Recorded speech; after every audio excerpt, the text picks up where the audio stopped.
Et ils sont partis pour le prix d'Harcourt 2012, 2000 mètres à parcourir pour les chevaux âgés de 4 ans et au-dessus, avec l'anglais Poète qui fidèlement à son habitude a pris un très bon départ, menant l'allure à cet instant avec la seule pouliche de la course, le numéro 6, Giofra qui vient à la corde, et War is War, le numéro 3, qui accélère à son tour. En quatrième position, il y a pour l'instant Vodkato qui vient avec à l'arrière-garde Sama Dream ainsi que le favori, le numéro 1, Vadamar, Kazakh Verte, qui pour l'instant est en retrait dans une course où on va à bon train à cet instant sous la double impulsion du numéro 3, War is War, et de Poète. À 3 longueurs plus loin, il y a Giofra, le 6. 2 longueurs encore, on retrouve Vodkato avec le numéro 5, Saga Dream, qui se rapproche un peu à la corde, et Vadamar qui se retrouve à l'arrière-garde avec War is War et Thomas Huet qui n'amuse pas le terrain. En deuxième position, Poète qui est toujours la deuxième, à distance encore, toujours le numéro 6, Giofra avec Saga Dream qui est quatrième à la corde, accompagné encore par Vodkato, Kazakh Rouge qui vient encore devant le favori, l'As Vadamar, le fils d'Alakani qui patiente pour l'instant à l'arrière-garde, lui qui est lauréat 2011 du prix du Conseil de Paris. War is War, Poète toujours ensemble avec 3 longueurs d'avance maintenant devant Giofra qui est en tête du petit peloton avec Saga Dream qui galope à la corde, quatrième.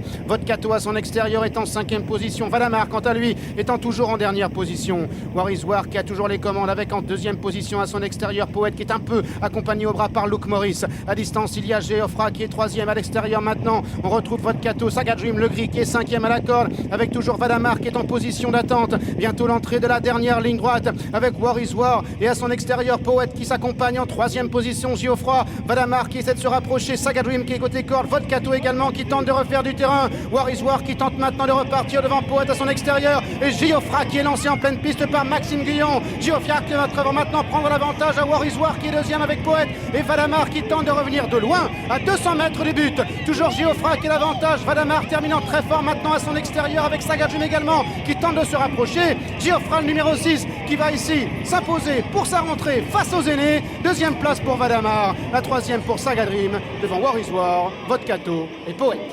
Et la victoire pour le numéro 6, Giofra, qui prenait part à son premier groupe. Coup d'essai transformé en coup de maître. Elle s'impose, seule femelle au départ de l'épreuve. Et c'est vrai que le tandem Guyon-Ray-Dupré marche bien. 5,20 € en finale. L'As Vadamar termine bien, mais sans avoir menacé la lauréate. C'était le favori, 2 €.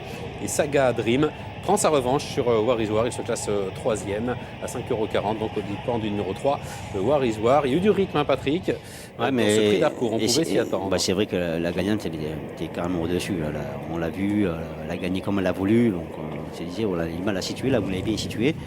Mais ce coup-ci, Oui. hein, et ce qu'on peut dire, c'est que War is War, le numéro 3, court très très bien parce que tout. Il lui a mis la pression, Poète et Luc Maurice. Ben ouais, mais Luc Maurice, tu t'es trouvé qu'on allait pas assez vite, hein, peut-être devant.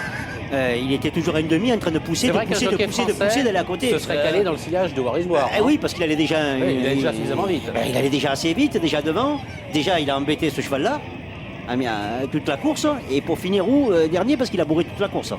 Donc, oui, bon, je veux bien, je sais pas, peut-être c'était les ordres, mais bon.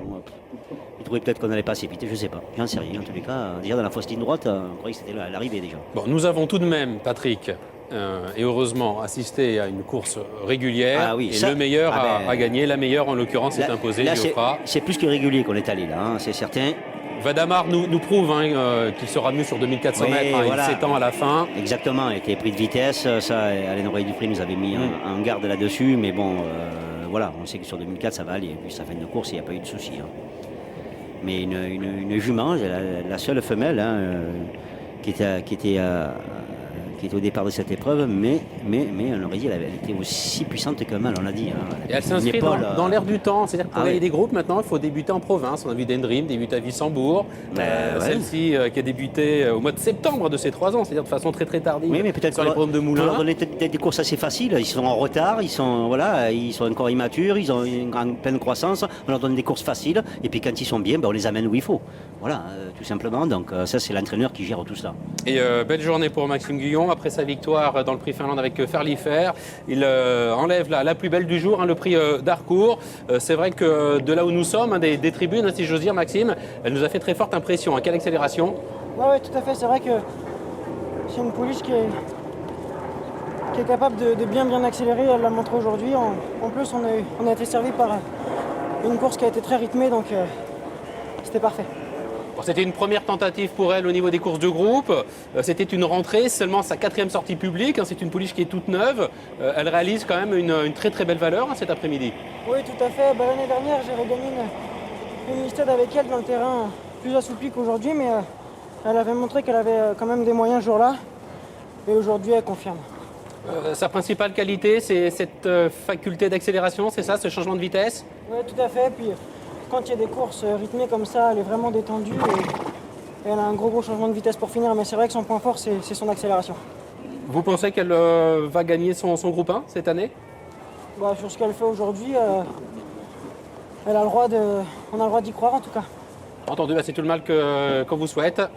Précisons, comme l'a rappelé d'ailleurs déjà tout à l'heure Stéphane, merci, bravo Maxime, Merci. que les 2 derniers lauréats du prix d'Harcourt ont ensuite gagné le prix Gannet. Gagné, oui.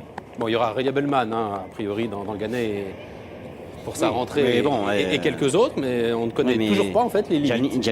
On en sait un petit peu plus sur elle, mais on ne connaît toujours pas ses limites. Oui, mais Gianni, c'est une jument, elle a déjà gagné groupe. C'est important aussi pour l'élevage. Voilà, Planteur, Cutlass Bay, donc Les 2 derniers lauréats du prix d'Harcourt. Vous êtes ouvert, Miguel, et nous sommes à je suis votre ouvert. écoute. Donc je suis avec Alain Doré-Dupré. Bravo, waouh, elle a eu un passage magnifique. Oui, c'est une pouliche qui est belle et qui a des gros moyens et qui a une belle accélération. Et il a une course évidemment en or. Elle a pu. Son risque, c'était de manquer de métier. C'est une jument qui a très peu couru, donc placée. Elle est toute neuve. Elle est toute neuve. Elle a très très peu de métier. Elle a dû courir 2 fois à 3 ans, 3 fois à 3 ans, et puis elle fait une rentrée. Donc c'était un peu le risque. Mais là, elle s'est retrouvée sans contact avec les autres, ce qui était mieux pour elle. Ce qui fait qu'après, elle avait les 2 autres en point de mire, ça lui a facilité les choses. Et pour Vadamar, il fait aussi une belle course. Oui, une excellente rentrée. Bon, et c'est un peu vite pour lui en partant. Ils sont partis très vite. C'est un vrai cheval de distance. Et il a commencé à s'enclencher à mi-ligne droite. Et c'est un cheval qui est vraiment sur la montante. Et il a montré aujourd'hui qu'on pouvait compter sur lui. Est-ce que vous allez affronter Royal Bellman dans le Gannet? C'est une possibilité. Parce que si la jument n'a que ça à courir, elle courra ça. On ne peut pas faire autre chose. En tout cas, bravo. Merci. Alain Dupré qui s'annonce très bien armé en vue du prochain Gannet avec Ria Bellman, Giofra, voire Vadamar. Il aura l'embarras du choix. En tous les cas, c'est la seule course où il n'y avait pas de leader et on est allé vite. On est allé vite, voilà. Sur ces images, direction Chartres, on y retrouve Jefferson, Christian Alanic et Frédéric